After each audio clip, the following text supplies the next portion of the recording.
Thank you, my friend. Thank you. I will leave the floor and the press conference to President Trump, and I will wait for the end of your own press conference. Voilà, finir. Je ferai une conférence de presse. Je vous laisse la poser au président. Allez-y. Écoutez, je ne veux pas faire de... Well, I don't want to give anything away, but we saw your wife, the First Lady, drink a glass of French wine yesterday. So can you perhaps give up on your threat to put sanctions on French wine? Because if we've understood correctly, you have arrived at an agreement on taxing digital firms. Could you confirm that there has been an agreement between you and France on taxing digital firms? No, I can confirm that the First Lady loved your French wine, okay? All right? She loved your French wine.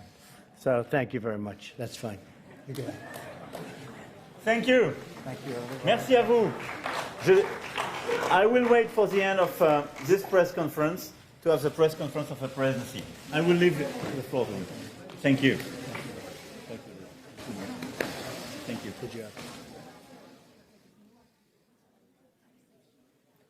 She's worse than you are. I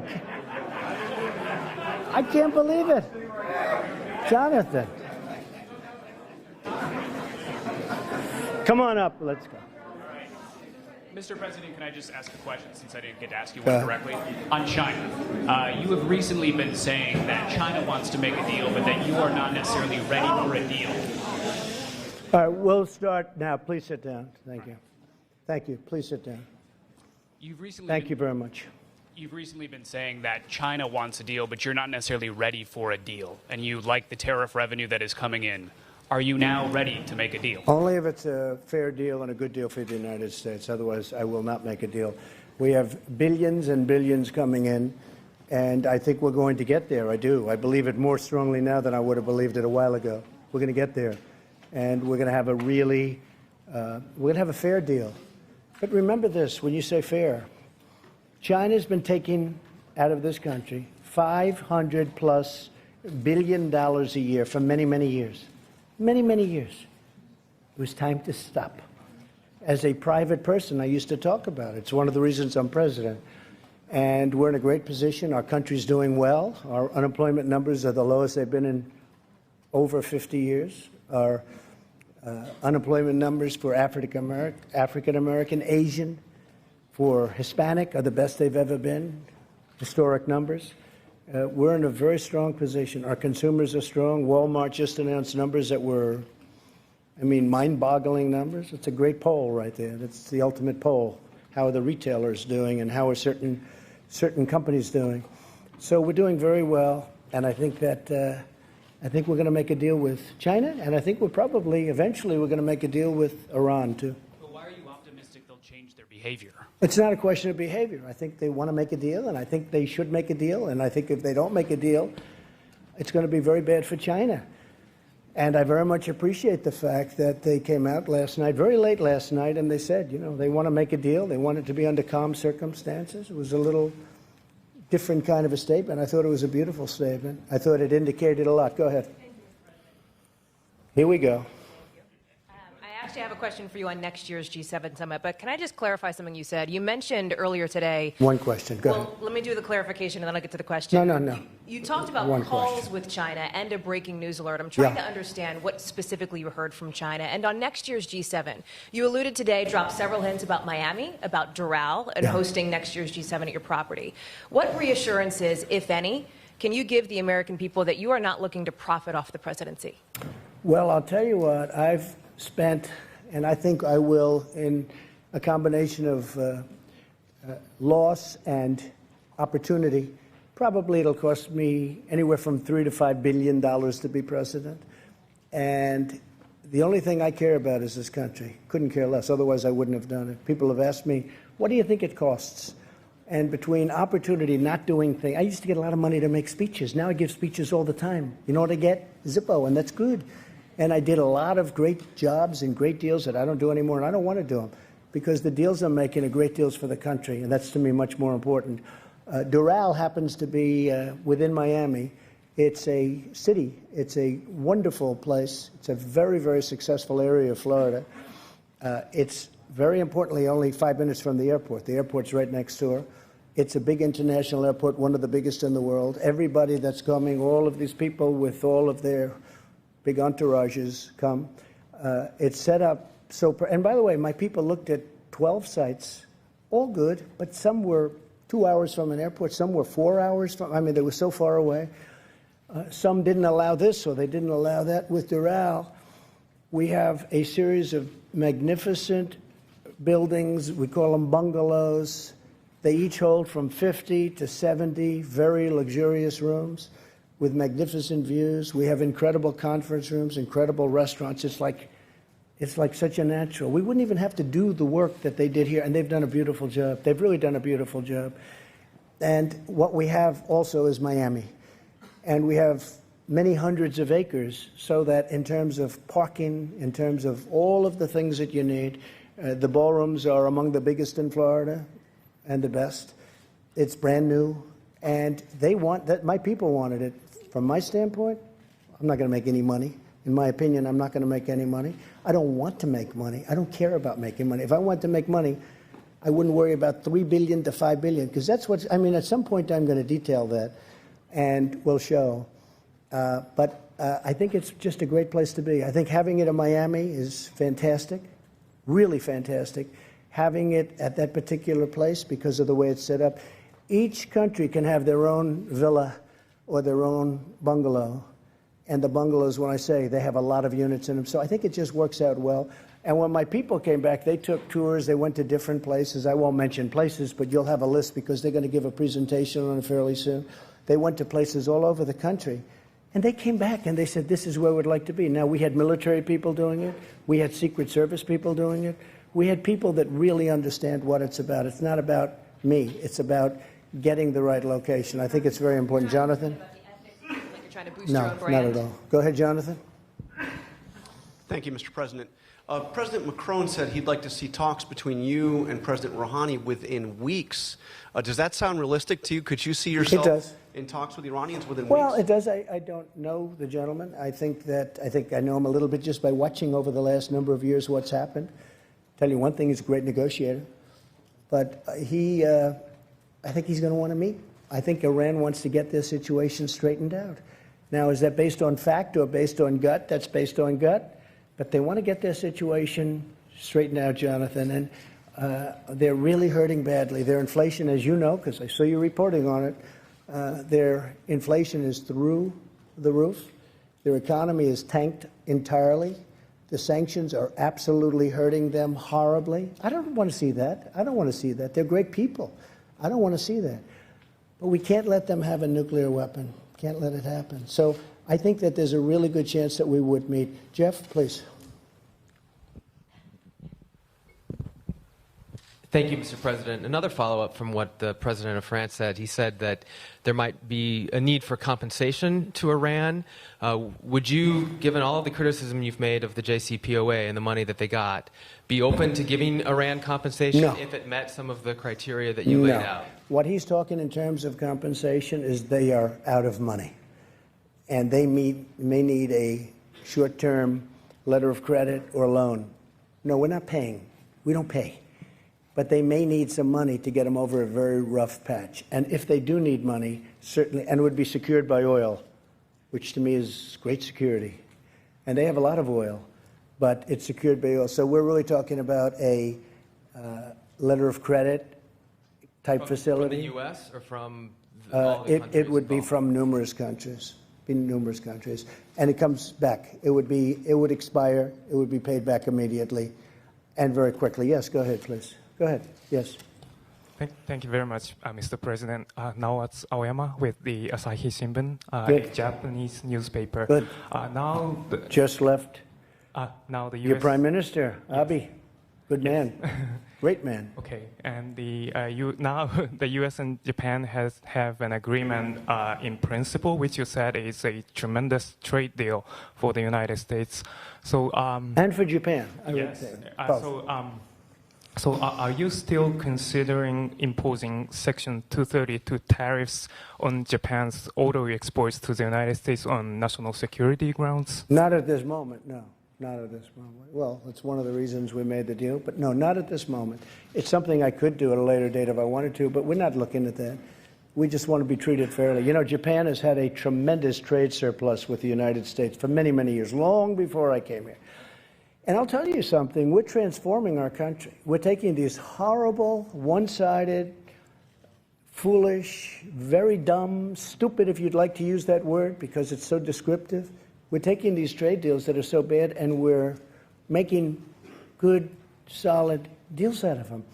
And that's transforming our country. That will be transformative and very exciting, I think, for our country. Very, very exciting. Please, go ahead. Go ahead. Thank you, Mr. President. Well, I didn't actually say you. I said the woman behind you. So why don't we do her first? You've been asking a lot of questions all day long. Thanks, Mr. President. Yamiche Shelcender. Can't say I don't give you access, right? Go ahead. Thanks, Mr. President. Yamiche Shelcender with PBS NewsHour. Yes. Why do you think it's appropriate to invite Russia to the G7, given that they've meddled in the 2016 election? And are you worried that if Russia does come to the G7, that it might hurt you politically because it's only going to be a couple months before the 2020 election? I don't care politically. I really don't. A lot of people don't understand this. I ran one election and I won. Happened to be for president. I don't care politically. I'm going to run another election. I think I'm winning based on polls that we see.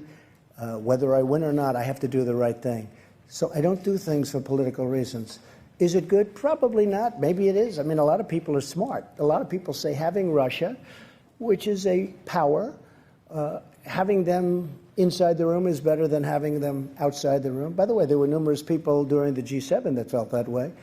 And we didn't take a vote or anything, but we did discuss it. My inclination is to say, yes, they should be in. They were, really, it was a President Obama. I'm not blaming him, but a lot of bad things happened with President Putin and President Obama. One of the things that happened was, as you know, what happened with a very big area, a very, very big and important area in the Middle East where the red line was drawn, and then President Obama decided that he was not going to do anything about it. You can't draw red lines in the sand. You just can't do it. And the other was in Ukraine, having to do with a certain section of Ukraine that you know very well, where it was sort of taken away from President Obama. Not taken away from President Trump, taken away from President Obama. President Obama was not happy that this happened because it was embarrassing to him, right? It was very embarrassing to him. And he wanted Russia to be out of what was called the G8. And that was his determination. He was outsmarted by Putin. He was outsmarted. President Putin outsmarted President Obama. Wait a minute. And I can understand how President Obama would feel. He wasn't happy, and they're not in for that reason. Now, I'm only thinking about the world, and I'm thinking about this country in terms of the G7, whether it's G7, G8. I think it would be better to have Russia inside the tent than outside the tent. Do we live either way? Yes, we live either way. Is it politically popular for me to say that? Possibly not. I think a lot of people would agree with me, frankly, but possibly not. I do nothing for politics. I know a lot of you aren't going to, you're going to smile at that. I do nothing for politics. I do what's right. And people like what I do. But I just do what's right. If I wanted to go strictly by politics, I'd probably poll that, and possibly I'd say, oh, gee, I don't want Russia in. But I really think it's good for security of the world. It's good for the economics of the world. Remember, they're building a big pipeline in Europe, going right up to Germany.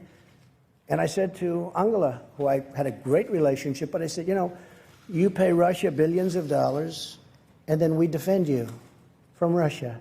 And I say, how does that work? Misleading statement that Russia outsmarted President Obama. Well, he when did. Other countries have said that the reason why Russia was kicked out was very clearly because they annexed Crimea. Why keep repeating what some people would see as a clear lie? Well, it was annexed during President, I know you like President Obama, but it was annexed during President Obama's term. If it was annexed during my term, I'd say, sorry, folks, I made a mistake, or sorry, folks. President Obama was helping Ukraine. Crimea was annexed during his term. Now, it's a very big area, very important area. Russia has its submarine. That's where they do their submarine work, and that's where they dock large and powerful submarines, but not as powerful as ours and not as large as ours. but they have their submarines. And President Obama was pure and simply outsmarted. They took Crimea during his term. That was not a good thing. It could have been stopped. Could have been stopped with the right whatever. It could have been stopped. But President Obama was unable to stop it, and it's too bad. Go ahead.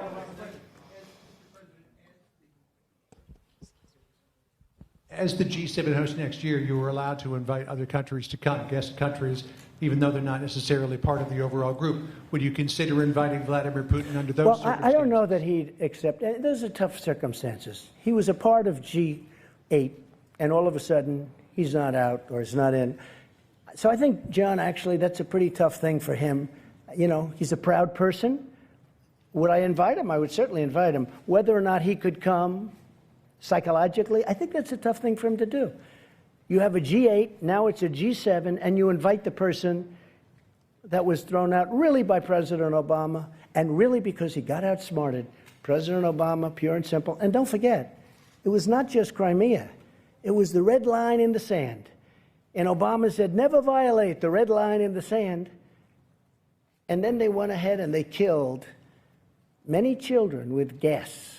It was terrible. And he did nothing about it. I did, but I was there years later. I did something about it, but I was there late. Go ahead. Thank you, sir. Can you help us understand the timeline on the China calls? Were you referring to the statement by the Vice President? Well, we've had many calls. Secretary Mnuchin is here, and you've had many calls over the last 24 hours, but certainly over the last 48 hours. We've had many calls, not just one. This isn't one. And these are high-level calls. They want to make a deal. And by the way, I think a deal's going to be made, but they want to make a deal. So the Chinese are saying that there weren't any The particular Chinese are not calls. saying Are that. they not being Excuse me, truthful? let me explain something. The vice chairman of China, do you get higher than that other than President Xi? The vice president, the vice chairman, it's like the vice president, the vice chairman made the statement that he wants to make a deal, that he wants to see a calm atmosphere. He wants it all to happen. That says it there. I don't have to talk about, you know, you folks were reporting before, well, we can't find any phone call. He released a statement. I didn't release it. He released a statement. But there were phone calls, sir, Mr. President. There were phone calls. Numerous calls.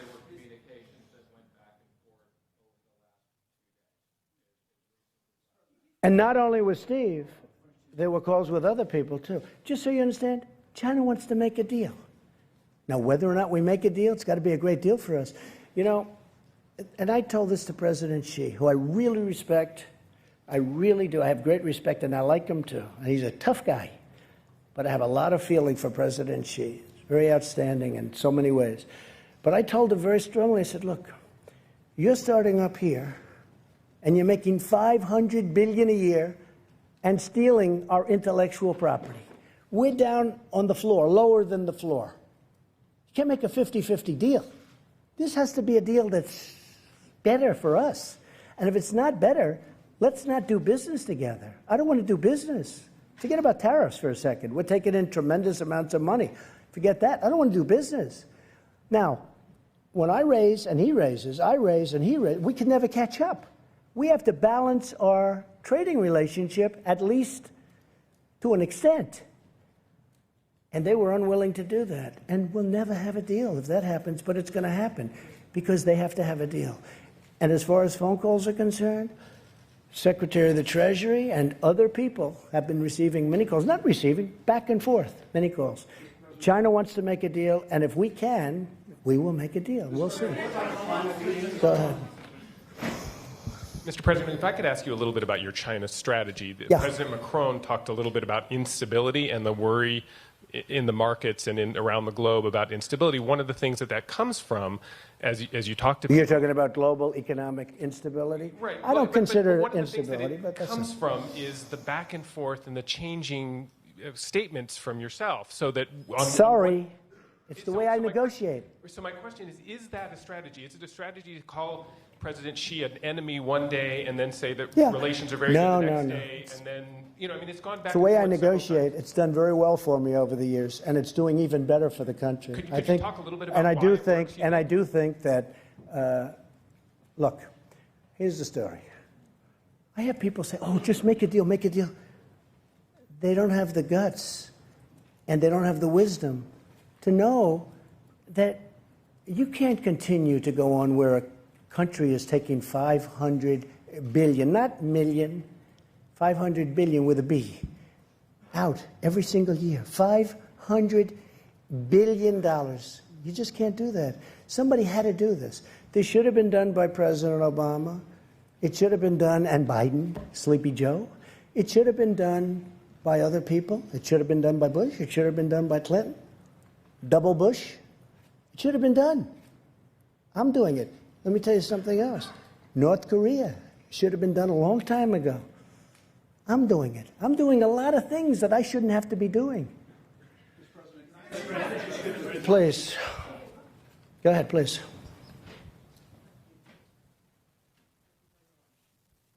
Beth Rigby, Sky News. President Trump, you've met our new Prime Minister Boris Johnson yesterday. Yes. You said he was the right man for the job on Brexit. I believe that. Do you think Theresa May was the wrong woman? And do you think that Boris Johnson can actually get a deal with the EU before October the 31st? Well, Theresa was unable to do the deal. I gave her my ideas as to doing the deal very early on, and you possibly know what they are, but I would have done that. She chose to do it her way, and that didn't work out so well. I think she's a very, very good person and a good woman, and I really believe that Boris Johnson will be a great Prime Minister. You know, we like each other, and we had a great 2.5 days. I've been waiting for him to be Prime Minister for about 6 years. I told him, what took you so long?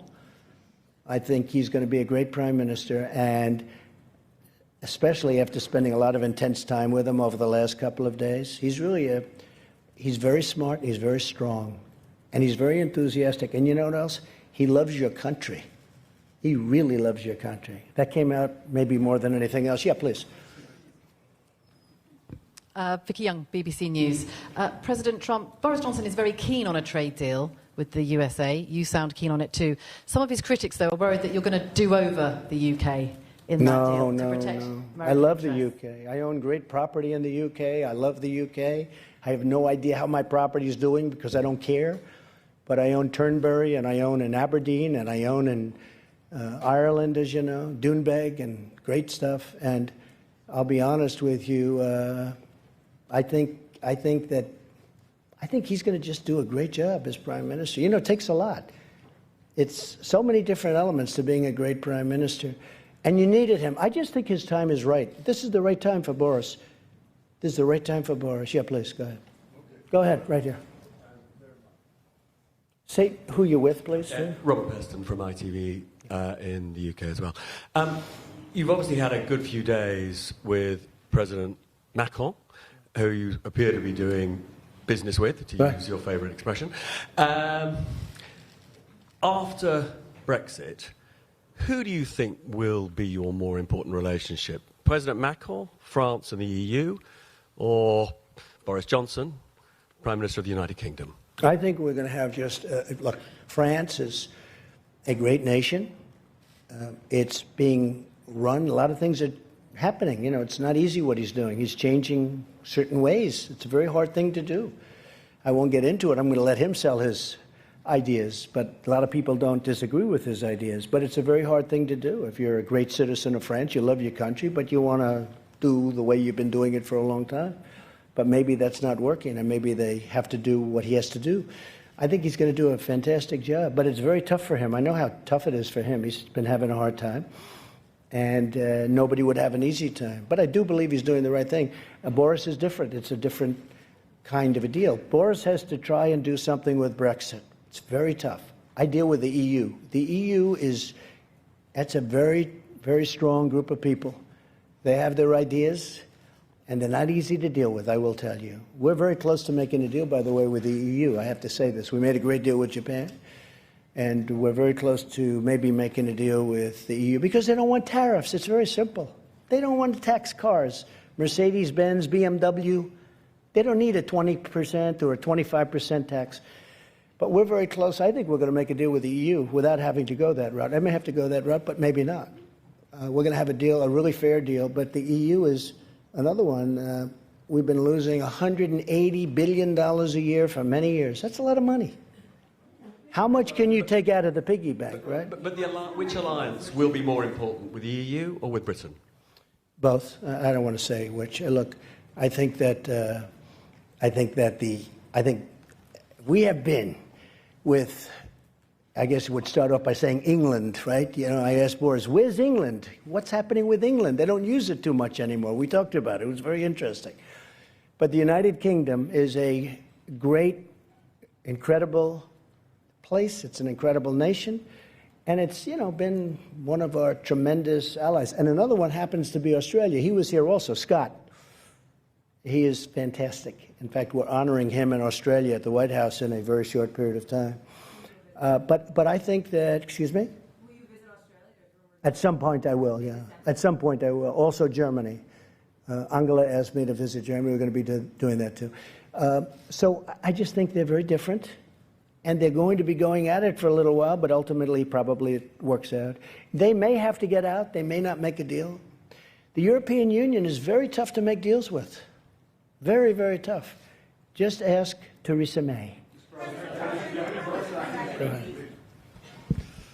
Thank you, Mr. President. Zeke Miller with the Associated Press. I was hoping you could clarify. Last year, you left this summit in Canada, feuding with the summit host. This year, things seem to be a little bit different. You're talking about unity, had a hug with President Macron on the stage. What is different? And also, as President Macron said, he's passing you the baton now of leading this multilateral institution. You ran on the platform of America First. What is your now that you have a mandate for the international community, what are you going to do with it? Well, we actually had a very good meeting. I had it out with one or two people where we disagreed in terms of concept, but we actually had a pretty good meeting last year. I would say that this was a big step above in terms of unity, in terms of agreement. We have really great agreement on a lot of very important subjects. But last year was good also. I mean, last year was good also. I think last year might have been a little bit underrated. You know, go ahead, please. In terms of the G7 presidency, what do you want to do with it? What's your agenda? Oh, we're going to do something hopefully special. We're going to build on what we have now. We built on something really good. We're going to be going in with some great unity. We really did. If there was any word for this particular meeting of 7 very important countries, it was unity. I think most important of all, we got along great. We got along great. Go ahead. Thank you very much, Mr. President. I'm Qing Yichang with Shanghai Media Group. You just mentioned that Chinese Vice Premier Liu He said China is willing to resolve this issue through calm negotiations. No, I didn't say it. He did. Yes. Yeah. And will the U.S. negotiate in the same manner? Yes. And also, so the other issue, question. That was an easy answer. So the U.S. will negotiate in the same manner with Absolutely. Great respect for China. Great respect for the leadership of China. Absolutely. And also the other question is that you say you definitely will invite Putin to join next year's summit. I haven't said that, but I think that having President Putin in what was the G8, he was a member of the G8, and I heard he was a good member of the G8. Having him in, I think, is more of an advantage. I think it's a positive for the world. I think it's a positive for Russia. I think it's a big positive for Russia.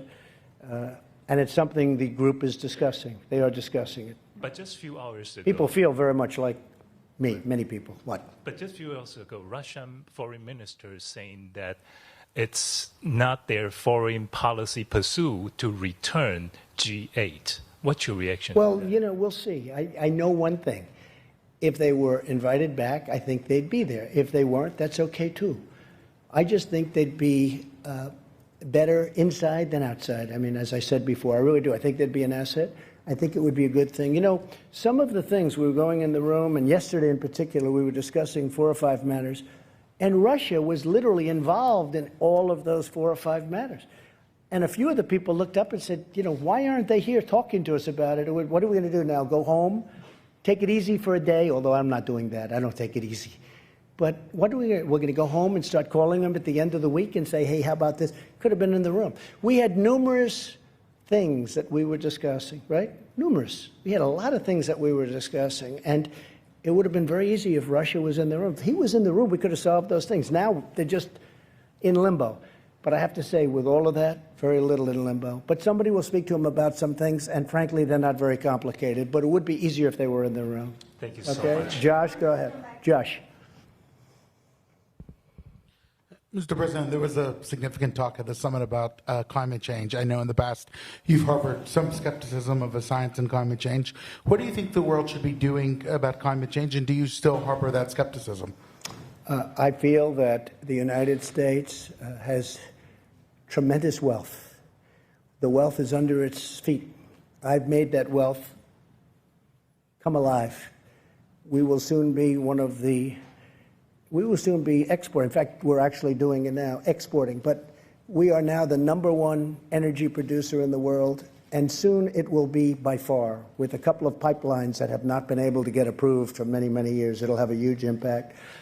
I was able to get ANWR in Alaska, could be the largest site in the world for oil and gas. I was able to get ANWR approved. Ronald Reagan wasn't able to do it. Nobody was able to do it. They've been trying to do it since before Ronald Reagan. I got it approved. We're the #1 energy producer in the world. Soon it will be by far the #1. It's tremendous wealth.